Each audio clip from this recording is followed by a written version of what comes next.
What I beg you is that you must, like Olisa pleaded, get up and decide to join politics.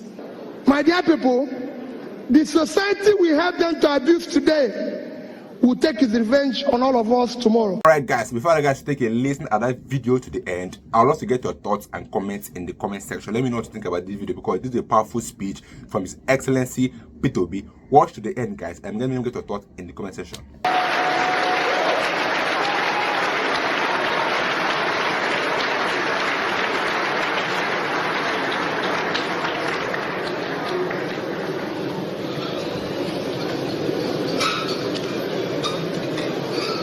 Well, I will start by thanking Pastor and his team.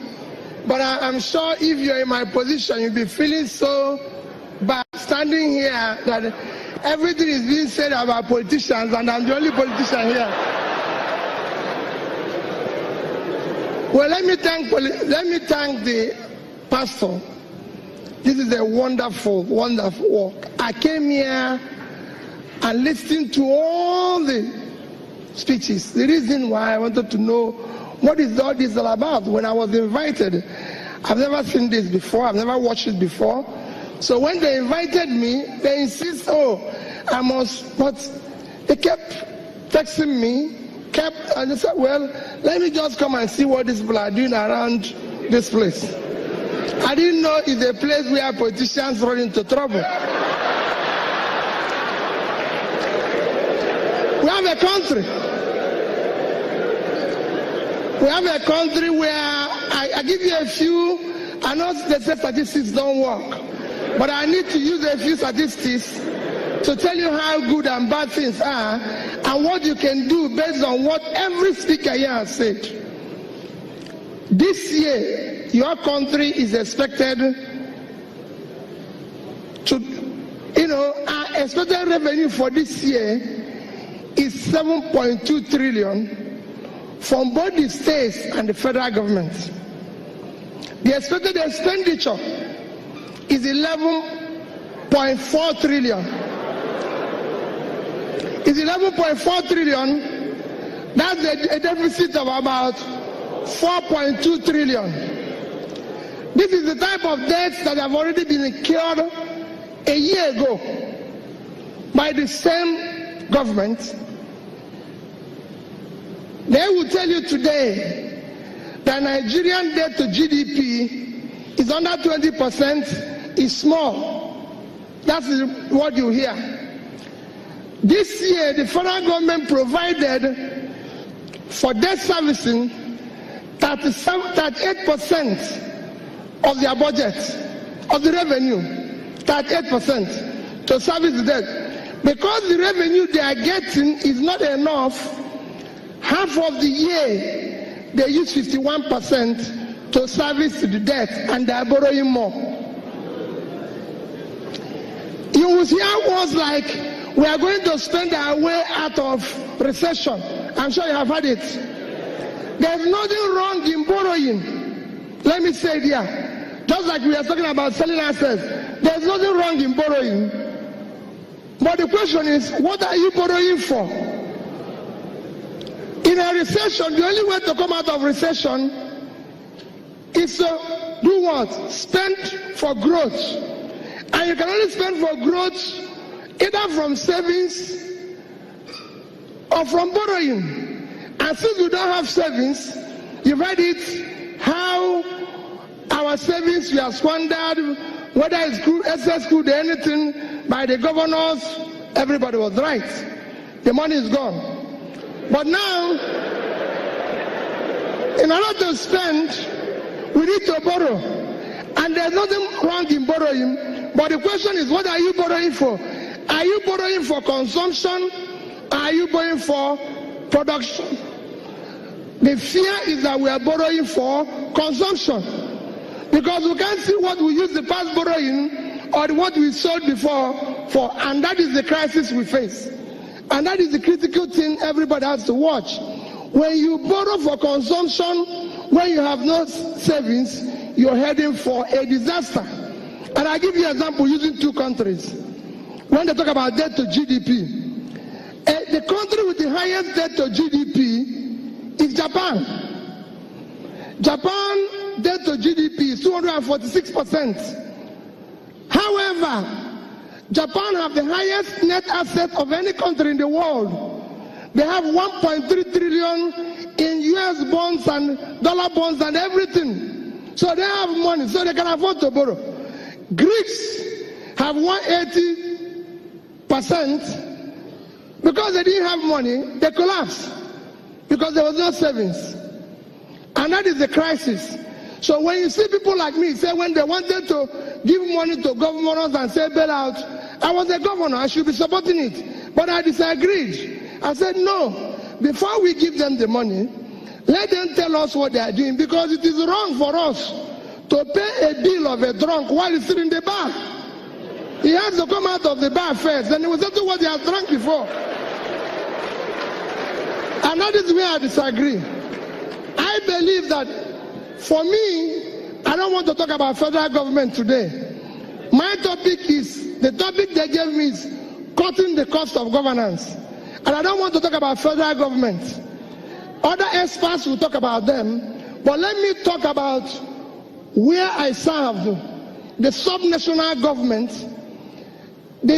Out of this 11.4 trillion expenditure expected this year, the states are 5.4. And I believe that this 5.4, we can save at least 1 trillion. At least they won't borrow it because it's going to be borrowed.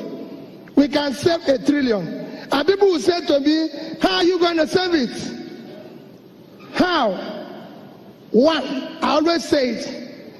Out of this so-called 5.4 trillion, 12 to 15% is used in running the office of the governor, including the so-called controversial security votes, aids, everything takes almost between 12 and you're looking at about 600 to 800 billion. Thereby, I want you to listen to me. Thereby, if you decide to reduce it to 3 to 5%, it will be between 200 and 300 billion. You save at least 450 to 600 billion. That's a saving of 450 billion. If you decide to do proper procurement, competitive procurement that is competitive, you save as much as the same amount. So with these two, you've saved almost 900 billion. If you decide to do away with the unconstitutional office of First Lady, it's very unconstitutional and adds a lot of confusion to what is happening.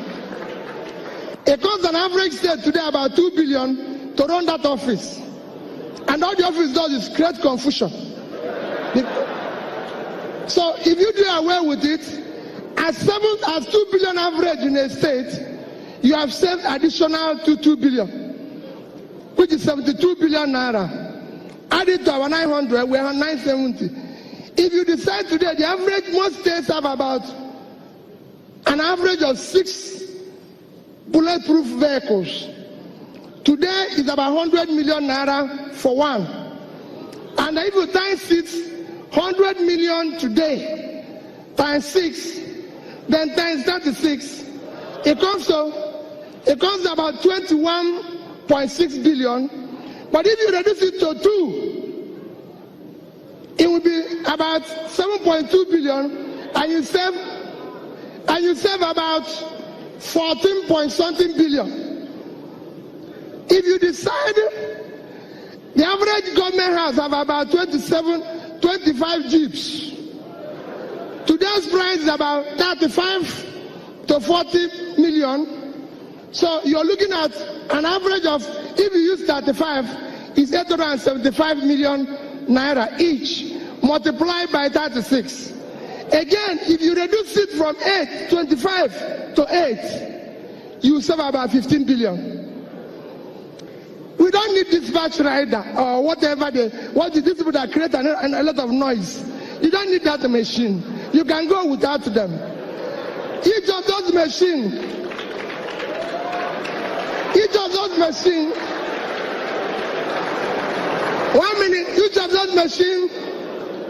Each of those machines costs about 12 to 15 million naira.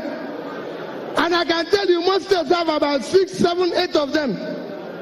If you do away with them, you will find out that it's at another savings of probably 3 billion naira. Traveling. 1 minute. Traveling. Every government house or governor can tell you the number of traveling budgets, logistics, they call it lots of name, is almost 500 to 600 million. I believe you can do with, if you times again 600 times 36, I believe you can do all your travels for a third of that. You save 115. So if you look at what I've showed you now, you're going to save over 1 trillion. And I can tell you it is practical. People who say to me, Peter, how is this possible? How is it not possible? My dear, I was the governor. When I came to office, my first 4 trips to Abuja, I traveled with over 30 people. Over 30. Everybody have a title to be in the plane. Everybody have a title to do this. So, wait a minute. I'm the only person invited to Abuja. I pay for 30 people who have no reason to be in Abuja. They constitute a problem to the traveling public. They follow me to Abuja. I'm the one who is going to go to meeting. Because they idle in a hotel, they eat more. So I have a lot of bills to pay. In the end, every trip was costing me over 10 million. One trip. And at times I do this 4 or 5 times in a month. So after about the third or fourth trip, I sat down and said, I want you to write name of everybody from me and tell me why and what is the purpose of this person going to be in Abuja.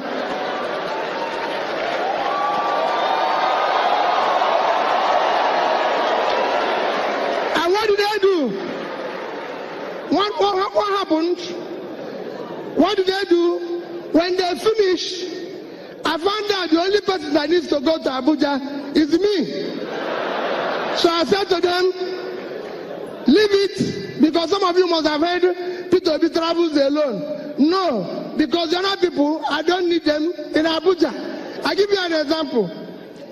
If I had taken police from Oka to Abuja, there might be about 12, 20, 15 security men.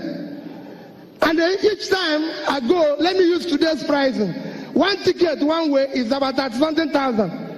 Coming back is at 20,000. I found out that I can talk to the IG then Onovo. I said, Onovo, when I'm in Abuja, give me 3 policemen. The other person, give me 2.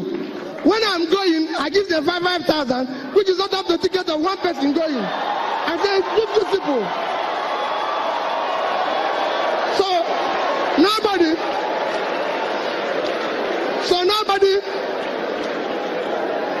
followed me to Abuja. 1 minute, because my time is going on. Nobody followed me to Abuja. So when I call, the people say, hey, P2B is traveling on his own, he's carrying his bag. I'm a young man, I can carry my bag. What is the proposition? You know? And I told them, I said, listen, this is not a problem I started from here. I had this problem while I was in the bank. So I know, and I'll tell you that experience. So I said, that stopped. The House had to question me at the end of, there was a time they wanted to go to what they call the World Igbo Congress in America. And they showed me that somebody before me had gone with 40 million. And they said they reduced my own is 32 million. I said to the PAMSEC, can you write me what is the implication of this to Anambra State? Nothing. He just kept telling me they have reduced it. I said, no. Well, let one person go. Whatever the Igbos in America discuss, they can tell us by this thing. When I changed, we came to the government house. When I started being a governor, no no permanent secretary in Anambra State had a car. The judges didn't have a car. And meanwhile, there's in the budget provided there's a 150 million naira for the government to buy 2 bulletproof cars for the governor. I said, okay, fine, it's good. I took it, called one Mr. Eric, who was then the GM of PAN, with Onyemuche Namani, and said, listen, I want you people to do me a favor. I want to buy, they used to sell Peugeot 406, 3.7 million. I said, I want to buy about 100. So you sell it to me, 3 million. The Frenchman agreed with me. So I took the 150, gave him as deposit. He gave me the first 50 vehicles. I had 18 judges, so 18. I had permanent secretaries, 19, so 19. The governor will keep 10. So all my first tenure, if you're around Doka, I used 406 Peugeot. And nobody kidnapped me, nobody shot me, and we saved that money. We had, some of you might have I was removed from office twice because he was talking about sharing money. And I can tell you why I was removed from office. It's all part of this. When I was starting, Anambra State government house was burnt. Because when I say where we are going to save money, I want to tell you how we saved it and how we were able to be the only government that left and didn't borrow money from anybody. It stayed saved. When Anambra State, in 2004, the Anambra governor's house was burnt, the governor's lodge, as well as the government house. Coincidentally, in 2006 when I started, the budget to repair the government house was 298 million. To repair the governor's lodge was 481 million. These are the two reasons why I was impeached. The third was saving money without permission. And I said to them, wait a minute, I repaired everything in the government house, which is governor's office. I repaired everything with 43,200,000. The only thing I didn't buy new was furniture. Because there's a table used by one of my predecessors that was kept somewhere, and they say it's old. But I called the man, the furniture man, I said, if you wipe this seat, who deep in it? I just want to say you're right. Where's it to buy a new one? Why are we buying a new one? The governor's lodge, I had a point. I want you to tell, I'm no longer the governor, so these are things you can verify. The governor's lodge, which was a budget of 486 million, I repaired everything with 81,700,000. In both of them, because the contract was awarded before I came, they said I did it without passing through the due process. Because I have awarded the contract. And I said no. Obasanjo as president, because one of the things that I did is that we had a governor's lodge in Lagos. We had a governor's lodge in Abuja. We had almost 60 workers in Abuja. And I asked them, why will governor of Anambra State have a lodge in Lagos? Why will he have a lodge in Abuja? Does he live in Abuja? What is he doing in Abuja? You know what they wrote me? Every other government have it. I said, that's not what I asked. Why are we having to have a lodge in Abuja? I don't live there. Each time I go to Abuja, the cook there, we will need to give him about 30,000 to cook. And I said, cook, you're going back to Oka. It costs 5,000 naira to eat buffet and Hilton, and you charge me 30 here. So what are you cooking here? You must go back to Oka. You know. And people will tell me, oh no. People will say, hey, wait a minute. I said, cook, you must go. I shut down, as I lived at our governor's lodge here for 25 years, shut down our governor's lodge in Abuja. Everybody said to me, Peter, you can't do without governor's lodge. I didn't have one for 8 years. because it was not necessary. I told everybody who was there, we had almost 15 drivers in Abuja. When I'm at the airport, everybody's there because creating confusion. I said, listen, we need 3 drivers in Abuja. The rest will either have to go and look for work or come to Oka. We don't live in Abuja and everything. And this Obasanjo wanted to come to Anambra State. Every state you go today, they have what they call presidential lodge. And they said, we have started building one for almost $500 million. I stopped it. Obasanjo wanted to come to Anambra State. And they said, I went to them and said, listen, tell Mr. President, he can come in the morning and go in the evening. We don't need him to sleep. We don't need him to sleep. They said, no. They said, no, he must sleep. He must sleep. I said, okay, let's not worry about it.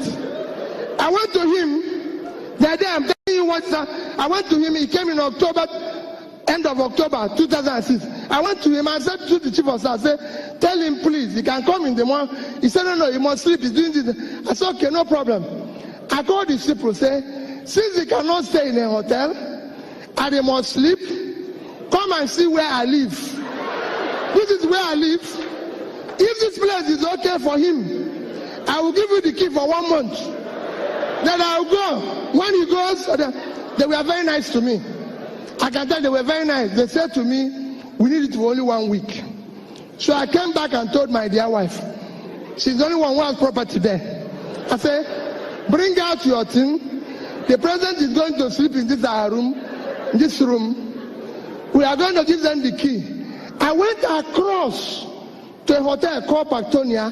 The man charges 30,000 per suite. For that 1 week, you know how much he charged me? 100,000. That is what I would have spent 500,000. So Obasanjo came on Thursday, stayed Thursday, Friday, Saturday, he left. They gave me back my key.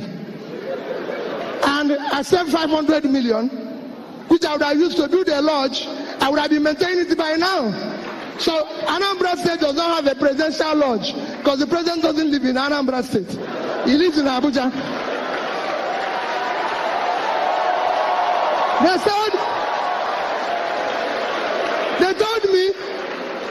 They told me that I don't have, they wanted a car. They said to me, oh, you must have a treated car, a bulletproof car that the president and his people can use. I said, I don't have. Bring your motor here. All I will tell you is that I will not, if you want that, I will enter it. But I will not, I don't have anything. They argued and argued and argued. Luckily for me, I have a neighboring state that bought that type of car. I said, okay, I'll go to this state and ask them to bring their car here. When you people go, they carry their vehicle. I don't have, and I won't buy it. What am I trying to say? You can do all this. You can save all this money. There's so much waste in our system, and we all tolerate it. People tell you today, hard people. Yes, I quoted with people. People who said they come and do courtesy call. That was what I was telling Prof. I was quarreling with people. Somebody said he wants to do courtesy call. He wrote me a letter. As he's going, my protocol people come say, hey, God, this bishop or this chief, welcome now. I said, what? He said, we'll give him something. I said, the man just wrote say he wants to see me. Did I ask him to come? Why are we going to give him money? Get out of this place. The man wants to see me. And he wants to see me, and that's it. So for us, what is more important for us? We have a government, we said, we have to plan to turn things around. What are we going to do? We adopted what we call the MDG goals and said we'll go on these goals and implement it. From all these monies we're going to save, whether it's this, if you talk about security votes, oh, this is the percentage, this is this. That's how we started to do statistics, to fight poverty. And what did we discuss when we did poverty mapping? That the poorest areas in Anambra State, their problem was access. And I can say to you, go to Anambra State today. We have the best road network of any state in this country. And then we look at it, we went into education. Everybody knew that education was education was shut down in Anambra State for 2 years under a particular government. We said, when I started, we were number 26 in WAEC. I said, no, we must be among the first 10. How are we going to do it? We looked at it and said, okay, the best thing is to return these schools to the church. It belongs to them, and we'll give them money directly and everything. Of course, that was very difficult. Everybody wanted to collapse the whole place. I said, well, my wife will always come back and say to me, Peter, hey, these things you're doing, do you know people are not happy? These people are not, why are you always making trouble? These people are not happy with you. These guys and everything. And I'll always tell them, listen, my dear wife, I have one of the most wonderful wife anybody will wish. I will always say to her, listen, Margaret, your problem is that you don't understand. My job is not to make people happy. There's people in the entertainment industry to make people happy. My job is to take the right decision. It's not my job. My job is not to make people happy. My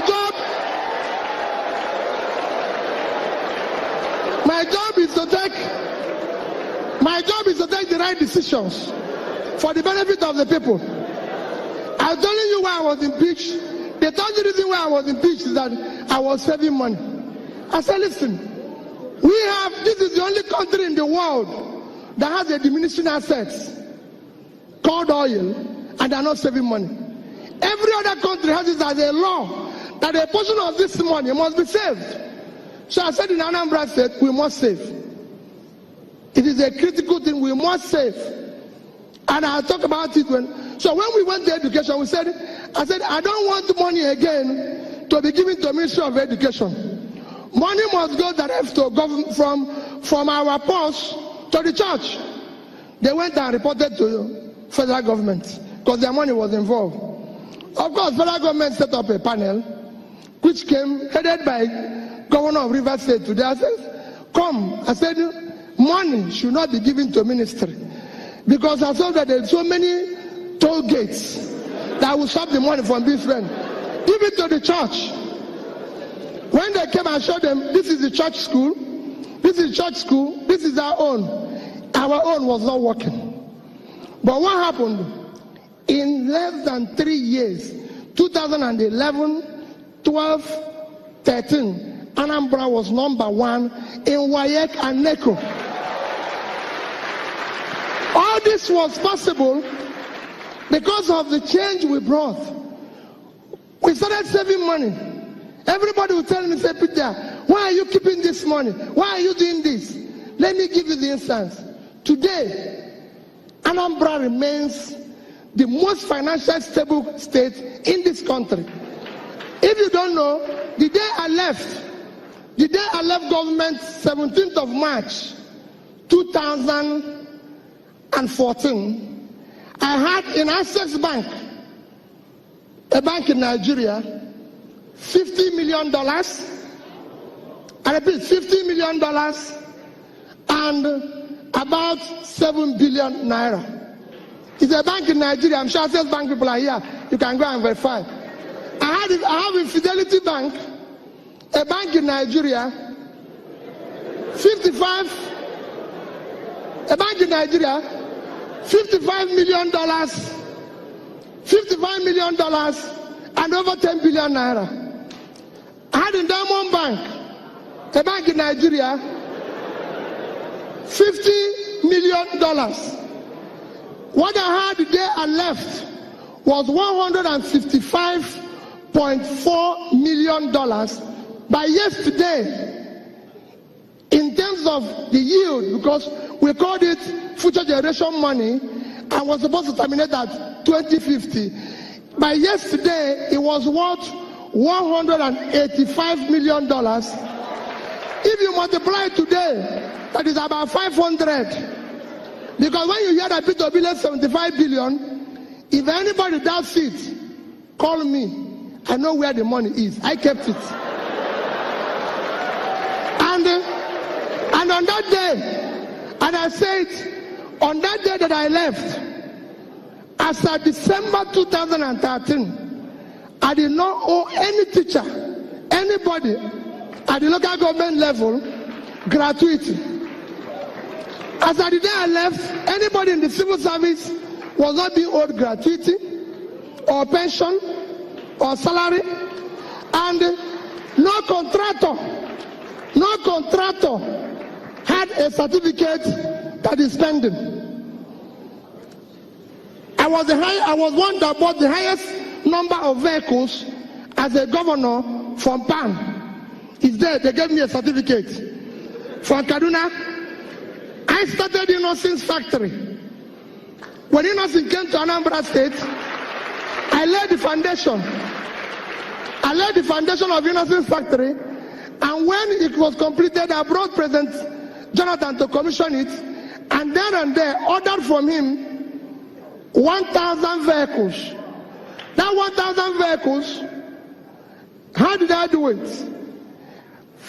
About 600 and something was vehicles for schools. Every single secondary school in Anambra had a bus. Then all the security, all the communities, I bought one pickup for them. All of them, the traditional, I bought one. When I was buying, people say, hey, this is Innocent. It just started. Do we know whether his car is good? Maybe the brake is not working. Maybe I said, don't worry. Let the number of people that will remain after the other ones die, leave. Let it kill the number of people. That's how that industry is working today. And nobody has been killed. Not one person. And that factory is functional. We went on, and if you see the cost implication, if we had bought foreign vehicles versus Innocent, just like if you see the implication when people come to me and say, we are going to furnish, like when I was rebuilding the house, we are going to, they will say, hey, this furniture shop in Awolowo Road, this one. I say, listen, if we cannot find anybody to do governor's bed in Aka, then the governor will sleep on the floor. Forget it. There must be a furniture man here that will give me furniture in Aka that will sleep. That's how we brought one Mr. Daja. I used to know him as a small boy. His company has collapsed. I called him and said, listen, you still know how to do furniture? I said, yes. I said, go and do all the bed that is here. Whoever can sleep in it can go and sleep somewhere else, not there. Why am I saying all this? All these things people tell you, this country today can still function on our income and be able to save money. And that brings me to where all of you are guilty. Because yes, I would have agreed with the lady that talked about this, about you. Yes, there's the one way you, but you cannot do anything if you have the type of leadership this country has experienced in several years. We are lost a case of where lunatics took over the asylum. And we must do something about it. We must do something about it. Our leaders have to do what? We need to question their commitments, and that is where you come in. This is the only country we vote people in. They don't have a car. They don't do anything. 6 months, they invite us for housewarming, to wash their car. Instead of calling police, because we know where the money came from, we are busy dancing. Everybody is guilty of it. I have been in a church where I know somebody stole money, and the bishop is saying that wherever he got it from, may he multiply. The man is a thief. The man is a thief. He's a thief, so we should arrest him. He cannot multiply because he's stealing our money. People cannot continue.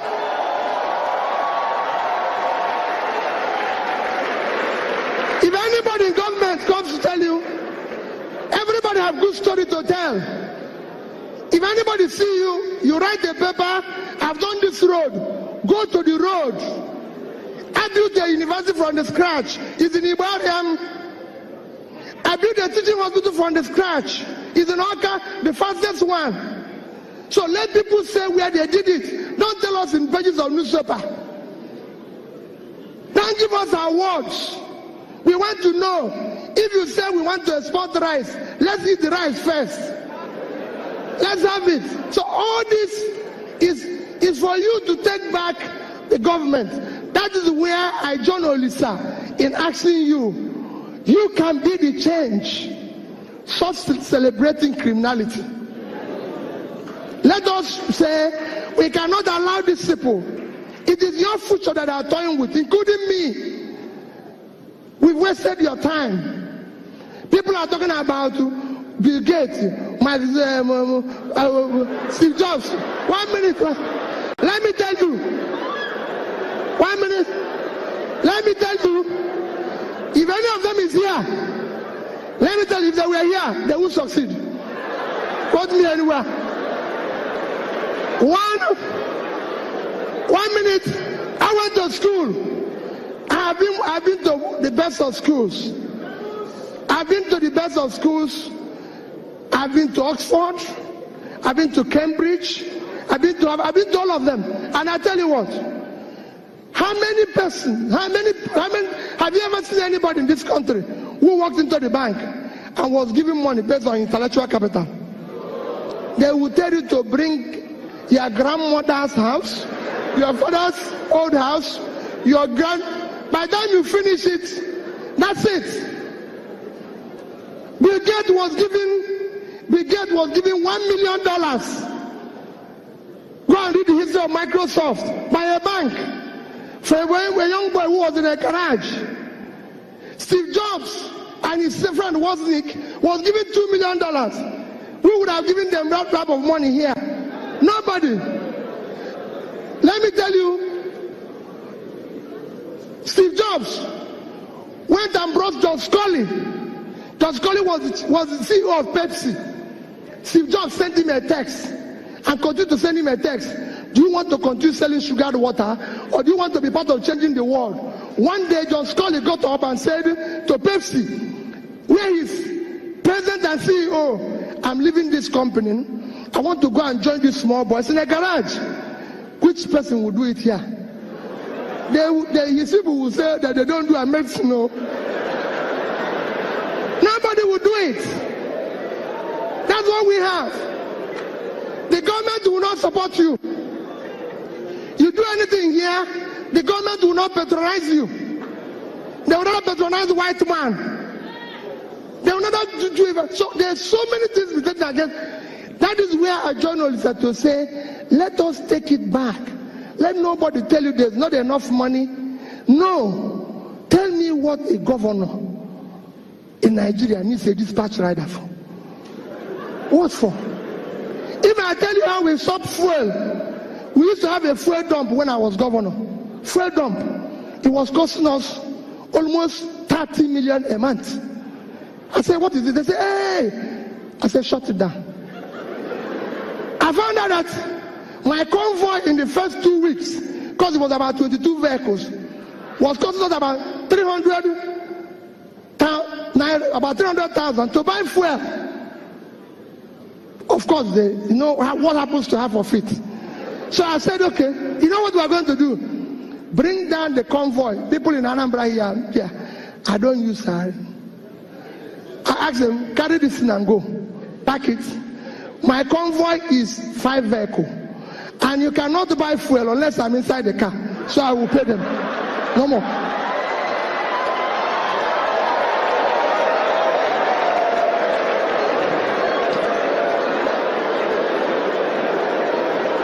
People will say, hey, wait a minute. I'm telling the youths that are here, it is your future that they are toying with.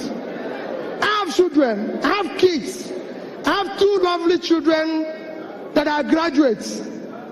Somebody told me yesterday, just yesterday, he said to me, my friend Chida, we were going somewhere, and I was telling him about the text my daughter sent to me. I wish I read that type of text to you and you will understand. And somebody said to me, oh, I saw your son going to, that one was in Vietnam. He was going to run somewhere. He said he's going for interview for job. Peter, can't you give him a job? Peter, can't you do this? The boy doesn't even have, I said, none of my children have car. I was the only person who is governor and bank chairman, not to them. Nobody elected them one. They have to look for a job. They have to do what they need to do. Take back your country. This country belongs to you. It is your future that they are toying with. You must take it back from them. It is not their country. And you must take it back from them. And how will you take it back from them? How will you take it back from them? When they invite you, go to your local government and ask the local government chairman who receives 100 million naira every month. What does he do with it? He will tell you no problem. Yes, he's buying new Jeep. This is somebody who has never seen car in his life. He now uses Jeep. His wife has become first lady of the local government. You go everywhere, a convoy will pass you. They say it's first lady of the state. First what? This man, this woman is like they used to tell me then, hey, Peter, you're not treating your wife fairly. Peter, you're not doing this. That this is this. I said, no. There's so many costs. If I tell you little, if I have time and tell you cost of governance here, you won't be here. When I came back, when I started, we had about 10 governors' guest house. I said, what is governor going to do with this? I go to work in the morning and go back in the evening. I'll come back. My cook then will cook about food that about 50 people will eat. I said, what is it for? They were killing one cow every day. I said, what is this for? He said, Your Excellency, I'm doing it in case if you come back with people. I said, have you ever seen me come back here with anybody? So why are you cooking for the people? Any day people will come here, I will let you know. Cook for only one person. One person. Me. I said, don't do it. You know, I come from Anambra State. There's too many big men. Of course. Like I told them, I said, don't allow any of them to come here. I don't have what it takes to entertain them. So what they do, they phone me, Peter, I want to see you. I come to your house in the evening. So I go to his house, because there he will bring his champagne, eat his fabulous food, and at times when I'm going, they will give me some to take back. Goodbye. But don't go to government house, because government house is not a restaurant. It's not a place to drink champagne. A bottle of champagne. A bottle of champagne today costs about 400,000, 500,000. That is salary of 20 people at 20,000. And you drink it with the public money. No, you can't do that. It should be, if you want to do that, you go to your house. So I said to them, no, this is government money. We brought down the cost of feeding governor. If I tell you where I brought it down from, to this, I say, this will be enough. Don't worry about me. And I can go on and on. You can go and work with people. It's not anything. It's not any magic. Every flight I've taken in Nigeria as a governor was economy. The reason is simple. If I come, they say business class, 54,000. Another one, you go to internet, is 19,000. Is it not just from Abuja to this for 40 minutes? Why will I pay additional 1,000? I said no. I went to Youngsha Guru and said, your hotel in Abuja, can you give me this guy? He gave me 50%. So to sleep there is 30,000 naira. And I said, no, these things, that is what people want me to go to another bigger hotel and stay for 250,000 naira. And people say, oh, Peter, is it? I said, well, I have a problem. If I sleep there and pay somebody 250, I will be awake. I wouldn't even sleep. Because I think they've stolen my money.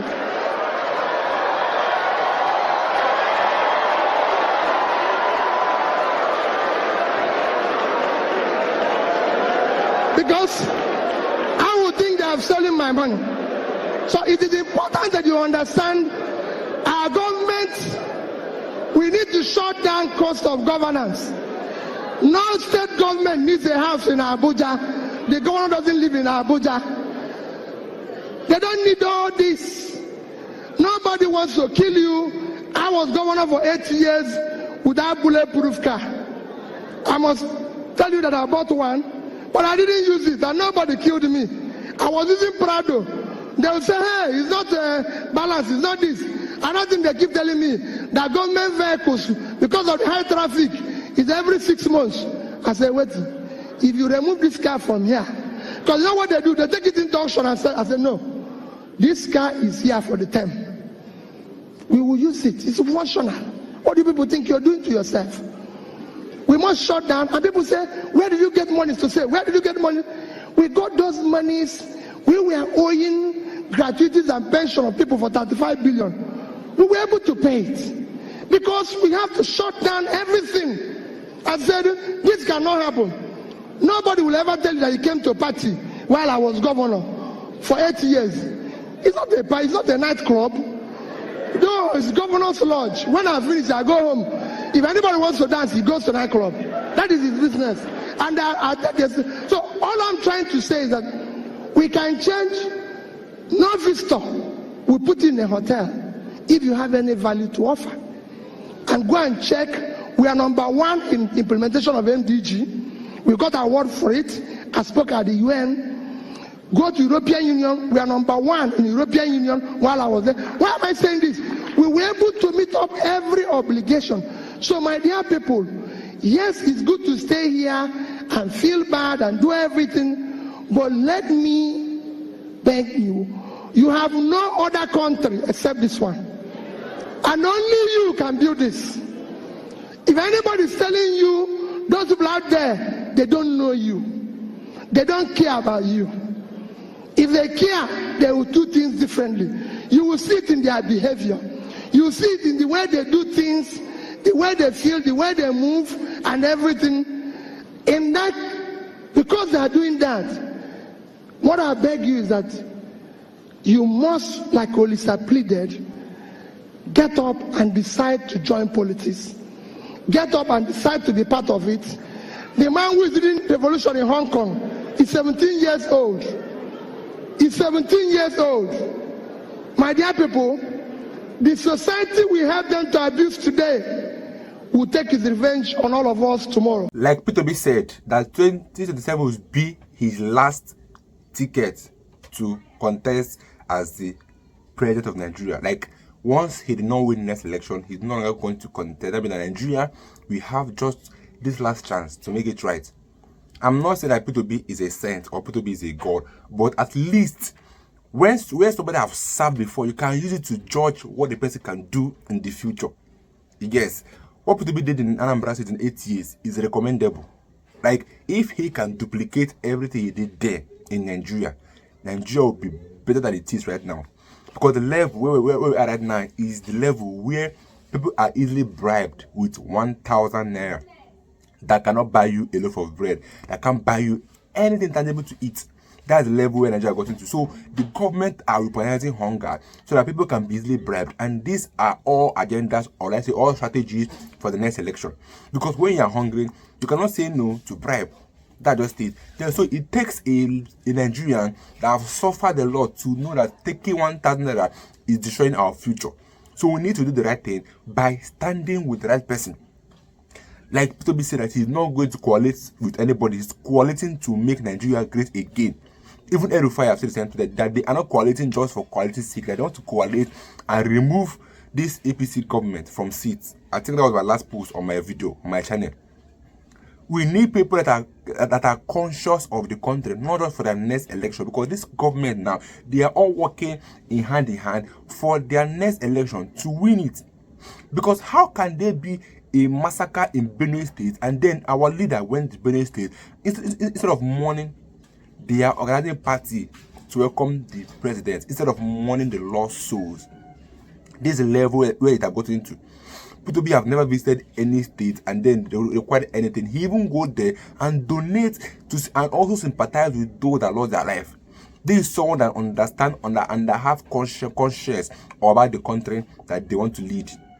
Because it's so disgraceful and so hateful and so sad that we are in this country, in this level now in Nigeria. In Nigeria, that was once giant of Africa now is nowhere to be found, because our country is now ranked as the most corrupt country, as the most insecure country, as the most terrible country. So how do we intend to do anything outside of Nigeria? Because right now, being in Nigeria is a crime. You cannot apply for a job online now because you're in Nigeria. That's the level these things have gotten to. So now, all this speech from P2B, what do you make of it? Let me get your thoughts in the comment section.